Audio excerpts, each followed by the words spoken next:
All right, welcome everybody to another fantastic episode of the Nailed It podcast. This is our show where we interview people like Jason Pierre Bible. Big thanks to the Texas Wealth Academy for hosting us in this podcasting studio every week. And Urban Restoration is my construction company. As you can see, big Astros fan. That's why my logo has stripes on it. And I'm joined today by who the locals in Isla Mujeres call Senor Tejas. Senor, that's right. Senor Tejas. I think when you guys said that is when they gave me the room upgrade, by the way. The room upgrade. Yeah, you got the free upgrade. I had to pay for mine. Yeah, they were like, hey, we hooked you up. I said, oh, yes, my reputation goes as far south as Isla Mujeres, which is just off of Cancun, for those of you who are need a little geography lesson there today. Yes, it's a nice little island resort. Jason and I just got back from a week-long excursion for my honeymoon, where Jason came. Just me and Ken you Curtis. Ken, Will Dinker, and Kendra's parents. So yeah, it was wonderful. It was a very fun 5 days. Yeah. Filled with excitement. And okay, so for those people who, everyone's really going to know you. So I don't really want to jump into hey, tell my audience about how you got started in real estate. What I want to do is something different with you. Okay. It's something that's off script we haven't talked about. Okay. What is your superhuman strength? Oh, is this like, what is your... What's the thing that makes you... What's the thing that makes you crush your competition and why you know other people won't? Oh, I think this is real easy. I learn much faster than most people. I was watching you read on the plane. Yeah, I'm always reading. I finished that book. Okay, so you were watching me on the plane, right? So I was reading two books. One of them I just finished last night. That book I downloaded on the plane, I'm halfway through. The beer next door. It's called I Hope They Serve Beer in Hell. Oh, Beer in Hell. And Gotcha. it's a rough book, but it's hilarious. I'll tell you that. So yeah, I'm halfway through that one. I finished this most recent one last night, right after I got off another podcast. But yeah, it's the ability to learn. Now here's what I realized early on. It took me to, probably senior in college, if not my first year of graduate school, where what I figured out is I'm not one of these guys that just reads one book and kind of, okay, now I got it. I have to literally consume everything. And then my mind kind of starts making sense of stuff. And I think you're seeing that with a lot of the stuff I'm reading right now, because you and I talk about a lot of stuff outside of real estate. And so that's really what's going on. I can learn much faster. So I'll tell you, in real estate right now, I'm learning about casinos and hotels. So I'm starting to consume all this information on casino and hotels because I want to buy one in Vegas. Yeah. So it's that's I think my specialty there is I learn really quick. And I don't have any, and part and parcel with that, I don't have any sacred cows. Like, if we've got to destroy something to build something better, I'm all for it. I am not, how do you put this? I'm not nostalgic for this is the way we used to do it. I'm the exact opposite. Now, there's pros and cons of that, right? Because you can jettison things too quickly. But it's a conversation you and I had the entire time in Cancun, which was, you got to let go of something good to get something great. And so I'm learning that process now. Now I completely understand it in real estate and business. I live that every day. But in my personal life, that's where I'm having some real challenges. But no, this is that's brilliant, because I think as people, I think my success in business changed when my personal life became more fluid. I agree with that. And predictable. Yeah. Too many times people stifle their own success by the people that they hang around. And the number one person that you hang around is your partner. Yeah. Right? So your partner can either be a deficit or your partner can be a curse. A blessing. Right. A lot of people will not let go because of the comfort. 100%. So they hang on to things that they're nostalgic on, like, this was my first job. Right. This was my, this is my title. Yeah, this is who I am. I'm right. This thing, right? Yeah, yeah. I notice it all the time when I see someone do a podcast, and they constantly put the title Like, this is going to make me watch your show better. Yeah. Right? Yeah. Director of loan servicing. Yeah. Right? No one is following your podcast because you're a director. No one's following my podcast because I'm the CEO of Urban Restoration. You know what's, I'm the only employee at Urban Restoration. I know. You know what's funny is I bet no one knows my title. I have two titles, and I bet nobody knows what they are, which is hilarious because that's a good point. People don't follow. It's in the movie Braveheart. Okay. Do you remember when they were talking? When Mel Gibson comes in, kicks the doors open, they were having a private meeting amongst the Klansmen, and the Klansmen were deciding about negotiating property with England. That's right. Yeah. And he storms off after this tirade. He storms off, and the king of or the prince of Scotland comes out, and he says, "Why won't they follow me?" And he turns around and he says, "People don't follow titles. That's they right. follow courage." Yes. And then that's when they grasp the forearms. I love the forearm grasp. Yeah. That's such a powerful handshake. It is. I'm Scottish and Irish. I think we ought to bring that back. Yeah. I'm Welsh and German. But because so. that blows away the fist tap. Oh yeah. And it brings you into closer proximity. The reason why handshakes are so important to me, I believe, is it's a transfer of energy. I'm transferring my energy to you. I don't really get that on a fist bump. I'm not a big fist bump guy. Like I get it, Corona, whatever, but I'm not a big fan of the fist bump, to be honest with you. What else are you not a big fan of in the real estate world today? Oh, jeez. You had a good one in the pool. You had a good one in the pool about the downfall of the networking. This was so JB. This was so good.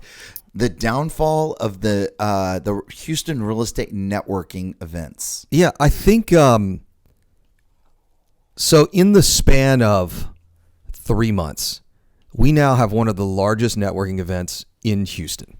And I don't want to say it started out as a joke, but it started out as a let's do a networking happy hour at noon on Friday that's within walking distance of my house. It was a completely selfish thing. I'm like, hey, maybe a couple guys want to get together, drink some beers, and they make this great fish. Jason, we did that with HRE2. Yeah, we did the same. That thing blew up overnight, that too. was literally 1 block over from my house. Yeah, because we'd walk over to your house. And then where I was living was like 3 blocks away, right? 4 blocks away. Right. You were right down the street. Yeah. So HRE2 was called the Houston Real Estate Experience, which was a 4-hour-long podcast where we would start sober and end partially drunk. yeah, and it was on White Claws. on what that was me, you, and Brian. That was funny. That one week it was just the 3 of us because it was raining. 28 White Claws. It was absolutely insane. Yeah. So, and I think we have pictures of all of us with all those things. Anyway, so the Houston real estate networking events have, and I don't think this is a result of Corona. The super investor meeting, which was the biggest meeting for the longest time, was a great meeting. My favorite is when they were doing it at SRO. If any of you guys have been around when Jed and them were doing the event at SRO, it was absolutely insane. That was when My House Deals was the only ticket in town to finding off-market leads on the internet. Yeah, it was really, really good. It was I don't even want to call it networking. It was almost mastermind quality. Like, it was that high level. And then that event got huge. They went to Texans, got huge. They went to RCC, got even bigger. And you just kind of lost that closeness, if you will, of the event. And then, of course, coronavirus happened, and now it's on this other side of town. And, I think they're doing some other different things. But I think the challenge is with most of these real estate networking events is they're little more than just let's sit around and drink. And look, I know this is crazy hearing this from me, right? Because I'm always a guy that's like, after the speaker's done, it's like, let's do shots, let's go to the next bar. Like, I'm that guy. Like, I love going out, I love entertaining, I love being out and about in town. I always have. This is such a fun town to be in, and I think there's a huge lack of investor events that are providing real value. And we started this little fish fry as a total whim, and it's now one of the largest events in Houston. In fact, I think last month, because I got counts from just about everybody. No, it wouldn't have been last month because Dot's Hour was pretty big, but the month before that, it was the biggest event in Houston. And this month it will probably be, if it's not number one, it'll be in the top 3. And I'll tell you, the people that show up to that thing are serious folks. We don't allow a bunch of vendors that are selling stuff to each other. We don't allow a bunch of... It's just one vendor. It's one vendor. Yeah, it's actually 2. We usually get 1 or 2.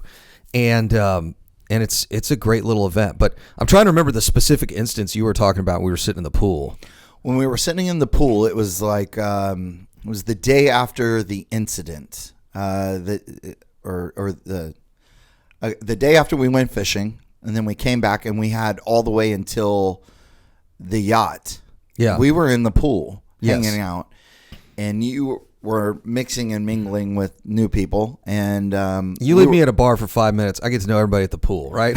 It was yeah, the pool bar became Jason's networking hub. And I think that is I'm going to audible your superhuman strength. okay. I think your superhuman strength is your ability to engage. I believe that you have a charisma that I've known you since before you were Mr. Texas. Yeah. I knew you when you were just Jason Pierre Bible. The up and over with no facial hair. Yeah. Yeah, the up and over is Jason's hairdo. It goes Yeah. up and over. It goes And up and- it was closer to the front of It was a little forehead. closer to the forehead back then. Much like the girls he tries to pick up at the bar. His hair is racing away from him too. Mine's already gone. Yeah. So I noticed that you have a insane ability to just go up and befriend very quickly people at the bar, or people wherever we're at. Yeah. You get bored easily. Oh, yeah. I think that is your superhuman strength. I'm sure the quickness in which you accept knowledge and you can verbally spit that back out to other people. That is great. But to me, it's your curiosity for life. Yeah. The ability to not let fear dictate your reaction, your next move. A lot of people get stuck in fear. Oh, I agree. We were talking about what makes other people not successful.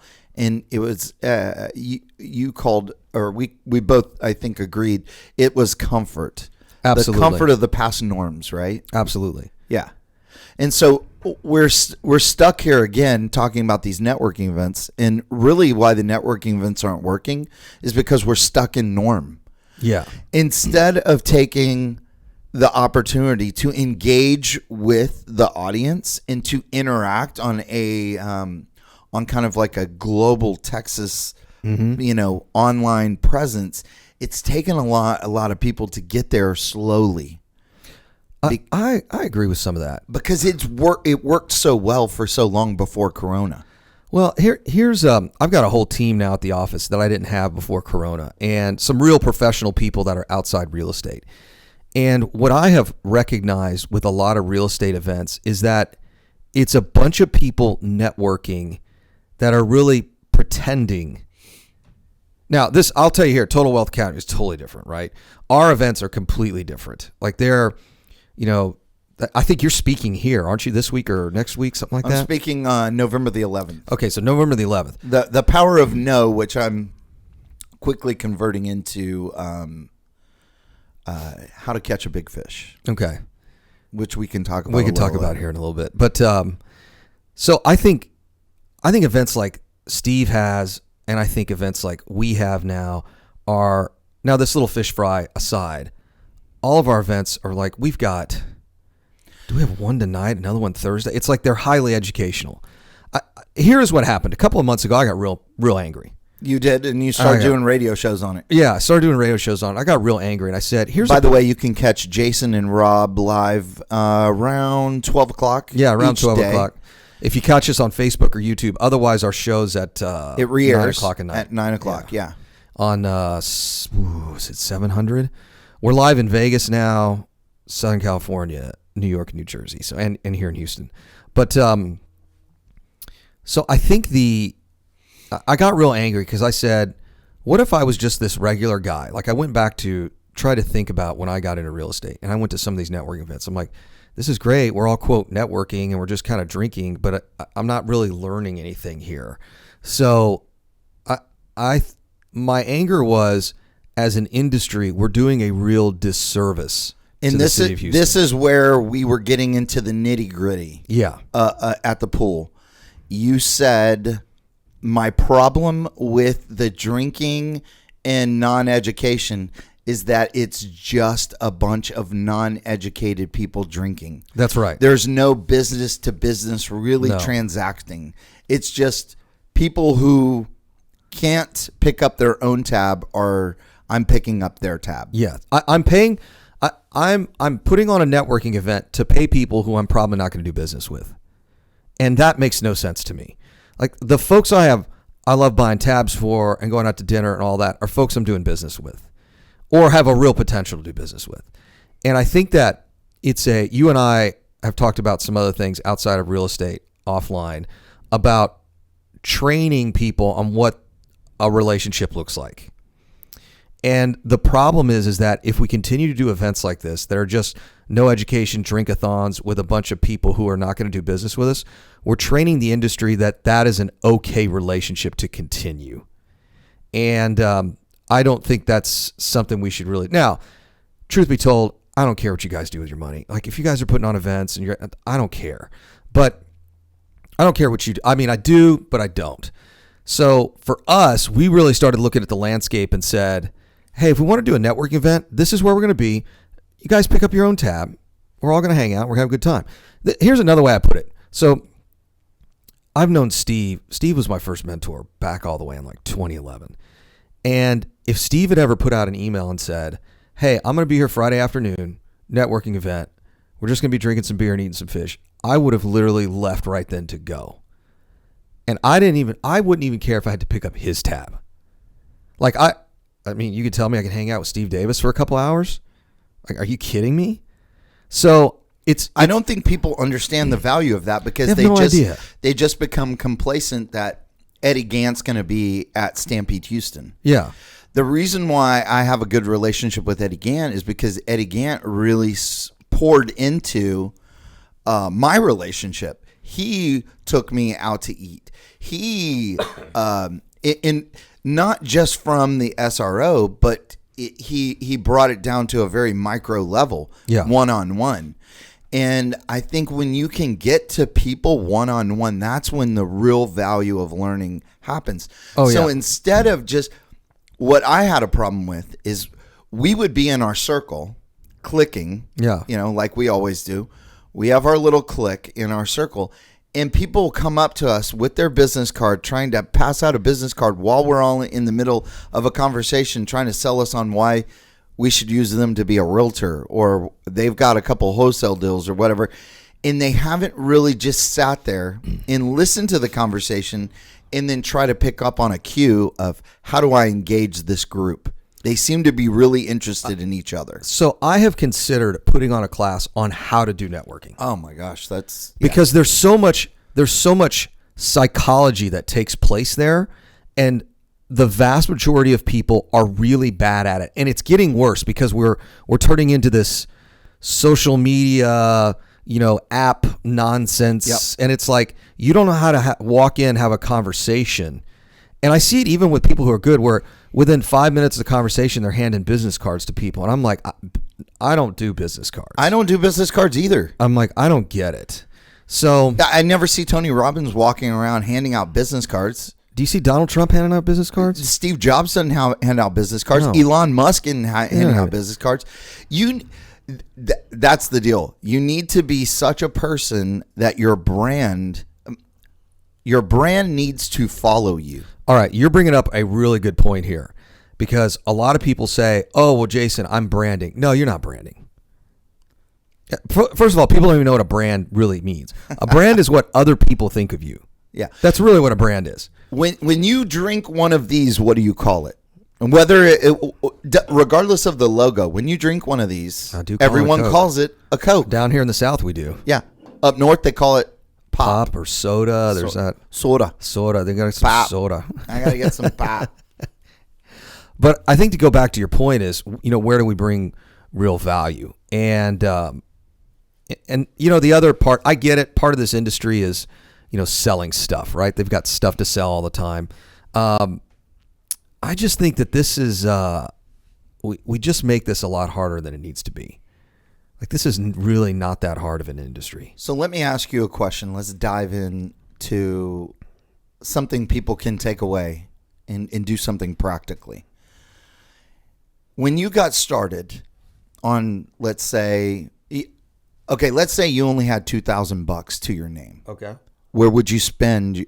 How would you market to build a brand with $2,000? Okay, so we're assuming. Let's talk about $2,000. Like, do I have 6 months of savings and all that kind of stuff? No. Just you've got $2,000 to your name. You don't do any of this. Okay. You don't do any of this. So tell people, give someone an idea of how they can market without money. Okay, let's back up. Let me tell you, if you don't have a dime to your name and $2,000 not have a dime to your name, you have a problem. And here's the problem. In a business, in your personal life, most people have a stable income, somewhat stable income. So all they have to do is manage expenses. When you get into a business, you have to manage both expenses and income. So I had a guy one time at a seminar I was given, sitting in the very front row. He said, Jason, I need to make $10,000 next month. What do I do? And I said, get a job. And everyone was like, what? I said, look, dude, if you can't manage a stable income and variable expenses in your life, you can't manage a variable income and variable expenses. Let me put it this way. Your skill set is so low, you have no business being in business. Like, especially in real estate, I firmly believe that. Now, if you want to open some Etsy store, or you want to do some eBay thing, arbitrage, like, what you want to do the garage sale thing like Gary Vaynerchuk does, that's fine. But real estate's a different game. I think you got lost somewhere in the process of the learning because I think you had a really good job before you started real estate. Absolutely. So you came from a background of, I have a little bit to throw at this monster. Yeah. There are the Funks, me, Brent Phillips, some guys, AC Ramos. AC. I mean, he was in prison twice, right? So there's the guys that had to we had to hack the not having money system. Right. So my practical deal is to make videos daily. And to also become, like, if I have no money, but I have a little, you either have this, you have no money or time or no money, or you have money and time, and that's the best of both worlds. I have money and time, then I can throw it at real estate, right? But when you have no money, but you have time, you can throw your time and do what Brian Burr did. But Brian had money and time. Yeah. So he became a learner of the process of real estate. I had no money, but I had a little bit of time. So I got my real estate license, and then I just started becoming a guy named Robert Hammond. I just became his right-hand man. So here's the problem with that. Here's the problem with this as an example. It's called the apex fallacy. You guys are so outside the norm. Yes. You guys are like 0.9999. So meaning that if someone, because I get asked this all the time. And the problem is like, can an AC Ramos twice in prison, living in a shack with his first child, become successful? This is the main reason why people don't succeed, is what Jason is getting ready to expel. Well, so here's the deal. Can a guy like AC Ramos succeed? Yes. Absolutely. However, they make movies about that. Like, it's so extraordinary. People make movies about that. So when folks give me advice or ask me for advice, I got $5,000. What do I do? You need to figure out how to make more money in what you're already doing. No, I'm dead serious. I mean, I know, but it's like true. It's true. It's like the likelihood you're going to succeed is so small.